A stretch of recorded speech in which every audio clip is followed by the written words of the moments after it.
Hello, કેમ છો? આજે બનવાના હતા ફલાફલ. હું ઘરે બનાવું છું. અમે ચણા બોઇલ કરેલા નહીં, સોરી, પલાળેલા છે આખી રાત. ઓનિયન, ગાર્લિક, ગ્રીન ચીલી, કોથમીર અથવા તો પાર્સલી તમે પણ યુઝ કરી શકો છો. નોર્મલી પાર્સલી હોય છે, પણ મારી પાસે આજે નથી એટલે મેં કોરિએન્ડર લીવ્સ નાખ્યા છે.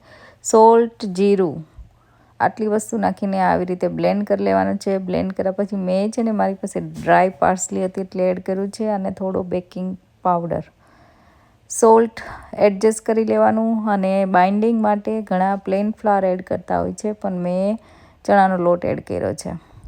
તો આ રીતે બધું મિક્સ કરી લેવાનું સરસ, અને જોઈ લો બાઇન્ડ આવી રીતે બોલ થવા માંડશે એવું બાઇન્ડિંગ રાખવાનું છે. એમાં પાણી હોય તો બધું કાઢી લેવાનું છે, પણ વધારે લોટ જરૂર હોય તો. હું છે ને બધું ફ્રોઝન કરીને રાખી દઉં છું, એટલે કિડ્સના લંચમાં ભરવા માટે મને ઇઝી થઈ જાય. અને આ રીતે મેં એર ફ્રાયરમાં કર્યા છે, પણ તમે ડીપ ફ્રાય કરીને પણ એન્જોય કરી શકો છો. તો ટ્રાય કરજો.